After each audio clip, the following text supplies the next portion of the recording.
கிறிஸ்துவில் பிரியமான சகோதர சகோதரிகளே, அன்னையினுடைய பக்தர்களே, கடவுள் மீது நம்பிக்கை வைத்தவர்களாக அன்னையினுடைய பரிந்துரையை நாடி இங்கே வந்திருக்கிறோம். அந்த கடவுள் நமக்கு என்ன செய்தார் இதுவரை என்று நாம் எண்ணி பார்த்து அவருக்கு நன்றியையும் செலுத்த கடமைப்பட்டவர்களாக இருக்கிறோம். அதற்கும் நாம் இங்கே வந்திருக்கிறோம். கடவுள் நம் எல்லோரையும் தேர்ந்தெடுத்திருக்கிறார், பெயர் சொல்லி அழைத்திருக்கிறார் என்று விவிலியம் சொல்லுகிறது, கடவுளுடைய இறைவார்த்தை. நம் அனைவரையும் அழைத்த கடவுள் வெறுமனே இருக்க நம்மை அழைக்கவில்லை. ஒரு முறை ஒரு குருவானவர் இப்படி இன்னொரு குருவானவரிடத்திலே ஃபோன் செய்து கேட்கிறார், என்ன நல்லா இருக்கிறீங்களா? ஆமாம், நல்லா இருக்கிறேன். என்ன பண்ணிகிட்ருக்கிறீங்க? இங்கே சும்மா உட்காந்துட்டு தான் இருக்கிறேன் அப்படின்னு. எதுக்கு ஃபோன் பண்ணீங்க அப்படின்னு கேட்டால், நீங்களும் சும்மா இருக்கிறீங்க, நானும் சும்மா இருக்கிறேன், வாங்க உட்காந்து பேசிட்டு போவேன், எங்கள் ஊருக்கு வாங்க அப்படின்னு சொல்கிறார். ஒரு ஜோக்காக அவர் சொன்னார். இயேசு கிறிஸ்துவில் பிரியமானவர்களே, ஒரு மனிதன் இன்னொரு மனிதனை அழைக்கிறான் என்றால் காரணம் இருக்கிறது, ஏதாவது ஒரு பணி, ஏதாவது ஒரு எதிர்பார்த்தல் இருக்கிறது. அதே போன்றுதான் ஆண்டவராகிய கடவுள் நம்மை பெயர் சொல்லி அழைத்திருக்கிறார் என்றால் அதற்கென்று ஒரு பணி இருக்கிறது. உன்னை இந்த இடத்திலே நான் பிறக்கச் செய்தேன், உன் தாயின் கருவறையிலே இருக்கிற பொழுதே உன்னை நான் தேர்ந்தெடுத்திருக்கிறேன் என்று ஆண்டவர் சொல்லுகிற பொழுது, சும்மா வா, இந்த உலகத்தில் பிறந்து ஜாலியாக இரு, எனக்கு எதிராகவே நீ கொடிபிடி, எனக்கு எதிராக நீ முணுமுணுத்து கொண்டு இரு அப்படின்னு சொல்கிறதுக்காக கடவுள் நம்மை படைக்கவில்லை. மாறாக அவர் பணி செய்ய வேண்டும், கடவுளுடைய பணியை செய்ய வேண்டும். அதற்காகத்தான் ஆண்டவர் நம்மை அழைத்திருக்கிறார். நாம் அவருடைய பணியை செய்கிற பொழுது, அவருடைய விருப்பத்தின்படி, அவருடைய கட்டளைப்படி இந்த உலகத்திலே வாழுகிற பொழுது, அவர் நமக்கு எல்லாவற்றையும் தருபவராக, நமக்கு நிம்மதியை தருபவராக, அமைதியின் வாழ்வை தருபவராக, அன்பின் வாழ்வை தருபவராக இருக்கிறார். அதுதான் உண்மை, அதுதான் நம்முடைய விசுவாசம். அதன்படி தான் சென்று கொண்டிருக்கிறது இந்த உலகம். ஏனென்றால் இயேசு கிறிஸ்து இந்த உலகத்திற்கு வந்தார் என்பது நமக்கு தெரியும், அது வரலாற்று உண்மை. கடவுளும் மனிதனுமானவர் இந்த உலகத்திலே வந்து இந்த உலகத்தை ரட்சிக்க வேண்டும், மீட்க வேண்டும், அதுதான் அவருடைய பணியாக இருந்தது. தந்தையாகிய கடவுள் அவரை அனுப்பினார். சென்று இந்த மக்களுடைய மீட்புக்காக நீ தியாகம் செய்து, உன்னுடைய உயிரை தியாகம் செய்து விட்டு வா என்று இயேசு அனுப்பியிருக்கிறார். இந்த இயேசு நமக்கு உண்மையும் வழியும் உயிருமாக இருக்கின்ற கடவுள். இந்த இயேசு தான் இந்த உலகத்தை ரட்சிக்கிறவர். வேறு எவனாலும் முடியாது, வேறு எந்த மனிதனாலும் முடியாது, வேறு எந்த நபராலும் செய்ய முடியாது. இந்த இயேசு தான் இந்த உலகத்தை ரட்சிக்க வந்தவர். அதைத்தான் செய்திருக்கிறார். எல்லாருக்கும் மீட்பை வழங்கியிருக்கிறார். அந்த பணியை செய்து முடித்துவிட்டு தந்தையின் இடத்திலே திரும்பி சென்று விட்டார். இயேசு கிறிஸ்துவில் பிரியமானவர்களே, வரலாற்று உண்மையாக விவிலியத்திலே நாம் பார்க்கிற பொழுது, இந்த தேர்ந்து கொள்ளப்பட்ட மக்கள், கடவுளால் அழைக்கப்பட்ட மக்கள், அந்த மக்களுக்காக அவர்களை நல்வழியிலே இட்டு செல்ல வேண்டும் என்பதற்காக தொடக்க நூலிலிருந்து இன்று வரை அவர் எவ்வாறெல்லாம் இந்த மக்களுக்கு வழிகாட்டியாக இருக்கிறார் என்று நாம் பார்க்க வேண்டும், சிந்தித்து பார்க்க வேண்டும். இயேசு பல்வேறு இடங்களில் கடவுள் தொடக்க காலத்திலே அந்த நீதிபதிகளை அனுப்புகின்றார், அடுத்த அரசர்களை அனுப்புகின்றார், அவர்களை நல்வழியிலே நடத்துவதற்காக இறைவாக்கினர்களை அனுப்புகின்றார். அந்த இறைவாக்கினர்கள் எப்படிப்பட்டவர்களாக இருக்கின்றார்கள் என்பதையும் நாம் எண்ணி பார்க்க வேண்டும். எனக்கு யாரும் கிடைக்கல, கடவுள் கவலை கொள்ளுகிறார், கடவுள் கவலை கொள்ளுகிறார் நம்மை பார்த்து. 1 பேதுரு 5ஆம் அதிகாரம் 7வது வசனத்திலே நாம் அதை பார்க்கிறோம். உங்கள் மீது நான் கவலை கொண்டுள்ளேன் என்று ஆண்டவர் சொல்லுகிறார். எதற்காக? நீங்கள் தீய வழியிலே செல்லக்கூடாது என்பதற்காக, நீங்கள் கடவுள் பின்னால் செல்ல வேண்டும் என்பதற்காக, ஆண்டவர் கவலை கொண்டிருக்கிறார் நம்முடைய வாழ்வை பற்றி. எனவே கவலை கொண்டுள்ள அந்த இறைவன் ஏன் கவலை கொண்டுள்ளார்? அவர் நம்முடைய தந்தை, நாம் அவருடைய பிள்ளைகள். எனவே அப்படி பார்க்கிற பொழுது அவர் தொடக்க காலத்திலிருந்து யாரையாவது அனுப்பி இந்த மக்களை நான் நல்வழிப்படுத்த வேண்டும், அவர்களுக்கு மீட்பை கொடுக்க வேண்டும் என்பதற்காக அவர் வரலாற்று செய்தியாக, வரலாற்று நிகழ்வாக நாம் விவிலியத்திலே நிறைய பார்க்கிறோம். அது இறைவாக்கினர்களை அனுப்புகின்ற பொழுது யாரை அனுப்புகின்றார் என்று பார்க்கிற பொழுது யாரும் பெரியவங்க கல்வி அறிவு படைத்தவர்கள் எல்லாம் முன்வரவில்லை. அதனால் என்ன செய்கிறார்? இறைவாக்கினர்களை, எசையா இறைவாக்கினர், எரேமியா இறைவாக்கினர், இவர்களையெல்லாம், எசேக்கியேல் இறைவாக்கினர், இவர்களை எல்லாம் அனுப்புகிறார். அவர்கள்லாம் என்ன கல்வி அறிவிலே தேர்ந்தவர்களா என்றால் இல்லை. எரேமியா இறைவாக்கினரிடத்திலே அவர் சொல்லுகிற பொழுது, நீ வா, இந்த பணிக்காக நான் உன்னை அனுப்புகிறேன் என்று சொல்லுகிற பொழுது அவர் சொல்லுகிறார், என் தலைவராகிய ஆண்டவரே, எனக்கு பேச தெரியாதே, சிறுபிள்ளை தானே நான் என்று அவர் மறுக்கிறார். பெரியவங்களையும் இன்னும் வயது முதிர்ந்தவர்களையும் நல்ல ஞானிகளையும் அவர் அழைக்கவில்லை. மாறாக சாதாரணமாக சிறுபிள்ளையாக இருக்கின்ற, பேச தெரியாது இருக்கின்ற அந்த எரேமியா இறைவாக்கினரை அனுப்பி வா என்று சொல்லி ஆண்டவர் சொல்லுகிறார், சிறுபிள்ளையை நான் என்று சொல்லாதே, யாரிடமெல்லாம் உன்னை அனுப்புகிறேனோ அவர்களிடம் செல், எவற்றையெல்லாம் சொல்ல கட்டளையிடுகின்றேனோ அவற்றை சொல் என்று சொல்லுகிறார். கடவுள் அவருடைய வார்த்தைகளை இவருடைய வாயிலே திணித்து, நீ சென்று என்னுடைய இறைவாக்கை அறிவி என்று சொல்லுகிறார். அதுதான் அவருக்கு கொடுக்கப்பட்ட பணி.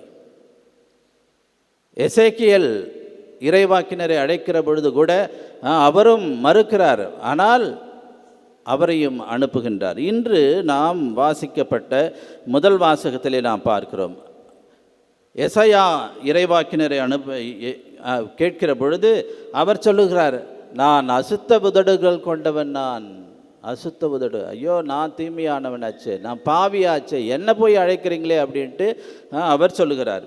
அப்பொழுது ஆண்டவர் சொல்லுகிறார், நீ கவலைப்படாத, நான் எல்லாம் பார்த்துருக்கிறேன். இறைவாக்கை உரைக்கின்ற பணியிலே ஈடுபடுபவர்களுக்கு ஆண்டவர் பக்கபலமாக இருக்கிறார். நீ ஒன்றும் எதை பேசணும் எதை செய்யணும் அப்படின்னு நினச்சிட்டு இருக்காத. திருத்துதர்களில் பயந்து கொண்டு இருக்கிறார்கள், நீங்கள் கவலைப்படாதீங்க. நீங்கள் அந்த அரசர்களிடத்தில் செல்லுகிற பொழுது என்ன பேச வேண்டும், எதை செய்ய வேண்டும் என்று நான் உனக்கு சொல்லுகிறேன், நீ செல் தைரியமாக என்று சொல்லுகிறார். எனவே அப்படிப்பட்ட இறைவன் மக்களுடைய மீட்புக்காக எத்தனையோ இறைவாக்கினர்களை அனுப்பியிருக்கிறார். இந்த எசாயா இறைவாக்கினரையும் இன்றைய வாசகத்தின் வழியாக நமக்கு நினைவுபடுத்துகின்றார். அவரை அழைத்த இறைவன் மக்களுடைய மீட்புக்காக நீ பணி செய் என்று அவர்களிடமும் அனுப்புகின்றார். எப்படிப்பட்ட மக்களாக இருக்கின்றார்கள் என்பதையும் இந்த எசேக்கியேல் ஆகமத்திலே பார்க்கிறோம். எசேக்கியேல் ஆகமம் 2ஆம் அதிகாரம் 4-5 வசனங்களிலே பார்க்கிறோம். அந்த மக்கள் எப்படிப்பட்டவர்கள்? வன் கண்ணும் கடின இதயமும் கொண்ட அம்மக்களிடமும் நான் உன்னை அனுப்புகிறேன். நீ அவர்களிடம் போய், தலைவராகிய ஆண்டவர் கூறுவது இதுவே என்று சொல். கலக வீட்டாராகிய அவர்கள் செவி சாய்த்தாலும் செவி சாய்க்காவிட்டாலும் தங்களிடையே ஓர் இறைவாக்கினர் வந்துள்ளார் என்பதை அறிந்து கொள்ளட்டும் என்று சொல்லுகிறார். அவன் கேட்டால் கேட்கட்டும், கேட்காட்டி போகட்டும் அப்படின்ட்டு. இன்றைய சமூகம் அப்படித்தான் இருக்கிறது.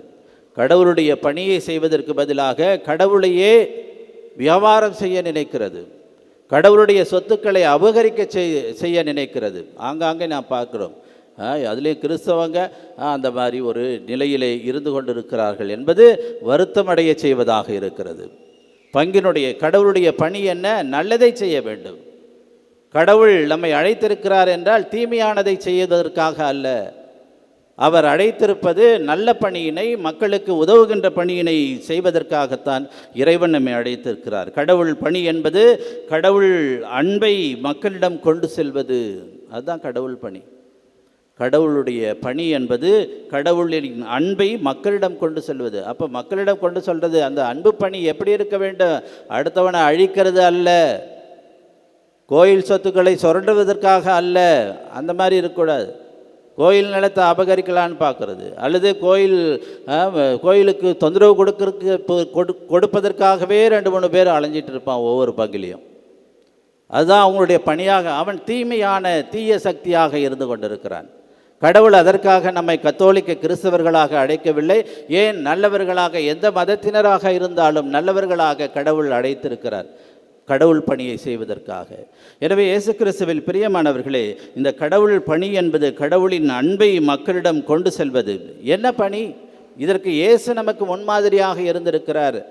ஒரு நற்செய்தி அறிவித்தல், நோயாளிகளை குணமாக்குதல், பசித்தோருக்கு உணவு கொடுத்தல், ஏழைகளுக்கு உதவுதல், ஜெபித்தல் மற்றும் பாவிகளை மன்னித்தல், நல்வழிப்படுத்துதல். இப்படிப்பட்ட நல்ல பணிகளில்தான் ஒவ்வொரு கிறிஸ்தவனும், இந்த உலகத்தில் இருக்கின்ற ஒவ்வொரு ஜீவராசியும் செயல்பட வேண்டும் என்று ஆண்டவர் விரும்புகிறார்.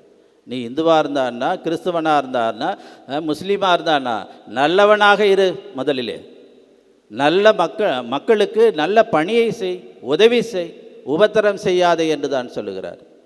எனவே அப்படிப்பட்ட பணியை நாம் செய்கிறோமா? இந்த பணிக்காக கடவுள் பார்க்கிறார், கவலை கொண்டுள்ளார்.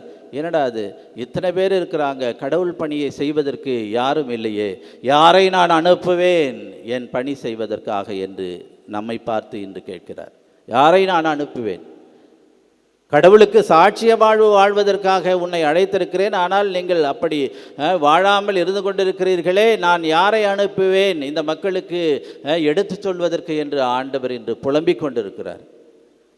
நமக்கு சுயநலம், நம்முடைய மக்களுக்கு ஒரு சிலருக்கு சுயநலம்தான் பெரிதாக இருக்கிறது. நான் நல்லா இருக்கணும், நான் இருந்தால் எனக்கு வேணும். பொதுமக்கள் அல்லது பிறரன்பு செயல்பாடுகள் அதெல்லாம் தேவையில்லை. எவனை அடித்தாவது, எவனை இது பண்ணியாவது நான் நல்லா இருக்கணும், மற்றவன் அழிஞ்சான்னா எதாக இருந்தான்னா. அப்போ பிறரன்பு பணிகளை நாம் தொய்வடைகிறோம். இயேசு கிறிஸ்துவில் பிரியமானவர்களே, இந்த பணி தான் நமக்கு முக்கியமான பணி. கடவுள் நம்மை அழைத்திருக்கிறார், அதை ஒவ்வொருவரும் எண்ணி பார்க்க வேண்டும். எதற்காக என்னை அழைத்திருக்கிறார்? கடவுளுடைய பிரசன்னத்தில் எண்ணி பாருங்கள். எதற்காக என்னை அழைத்திருக்கிறார்? நற்செய்தி அறிவிப்பதற்காகவா, அல்லது மற்றவர்களுக்கு, ஏழைகளுக்கு உதவுவதற்காகவா? இன்னைக்கு ஏழைகளுக்கு உதவுகிறேன் என்று சொல்லிவிட்டு, அதாவது பெருமைக்காக செய்கிறவர்கள் நிறைய பேர் இருக்கிறார்கள். பெருமை, பகட்டு, நான் ஏழைகளுக்கு செய்கிறேன், ஏழைகளுக்கு செய்கிறேன்னு கூவிக்கிட்டே போகிறது. அதல்ல வாழ்க்கை. நம்மை நாமே தாட்சியோடு செய்த பணி மற்றவர்களுக்கு தெரியாமல் நல்ல பணியிலே மற்றவர்கள் வாழக்கூடிய பணியை நாம் செய்வது தான் கடவுளுடைய விருப்பமாக இருக்கிறது. இயேசு கிறிஸ்துவில் பிரியமானவர்களே, இதை நாம் உணர்ந்து பார்க்க வேண்டும். இதைத்தான் நாம் செய்ய வேண்டும் என்று இயேசு நமக்கு அழைப்பு விடுக்கிறார். யாரை நான் அனுப்புவேன் என்று நம்மையும் பார்த்து கேட்கிறார்.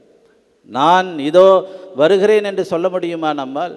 முழுமையாக இல்லை என்றாலும் என்னால் முடிந்தவரை நான் செய்கிறேன் ஆண்டவரே என்று சொல்லுகிற பொழுது ஆண்டவர் மற்றதை எல்லாம் பார்த்து கொள்வார்.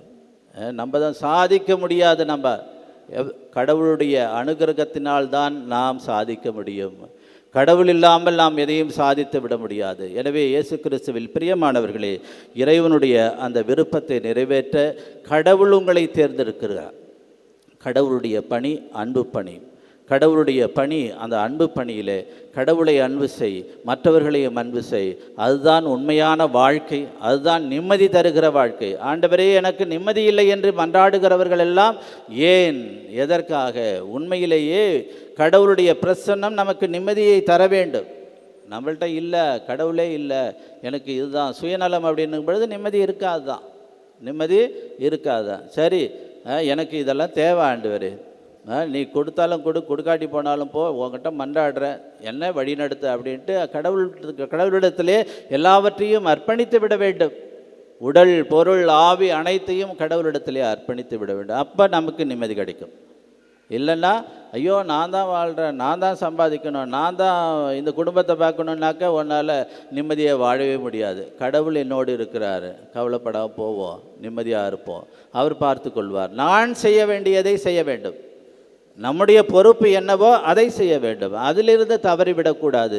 இல்லை கடவுள் பார்த்துக்குவார் அப்படின்ட்டு நம்ம விட்டே குடிச்சிட்டு இன்னும் மற்ற தீய பழக்க வழக்கங்களில் ஈடுபட்டு கடவுள் தான் பார்த்துக்கிறேன்னு சொன்னார், அப்படிப்பட்டவர்களுக்கு உதவ மாட்டார் கடவுள்.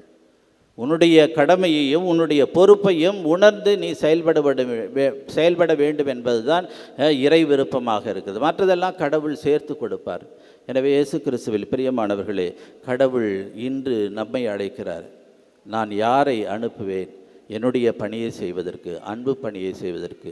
என்ன அன்பு பணி? சின்ன சின்ன உதவிகள், சின்ன சின்ன நம்மளால் இயன்ற உதவிகளை மற்றவர்களுக்கு செய்வோம். நல்லதை நினைப்போம், மற்றவர்கள் வாழ வேண்டும் என்பதை நினைப்போம். அடுத்தவங்களை அழித்து நம்ம முன்னேற வேண்டும் என்று நினைக்காதீர்கள். மாறாக மற்றவர்களுக்கு நம்மாலான உதவியை செய்வோம்.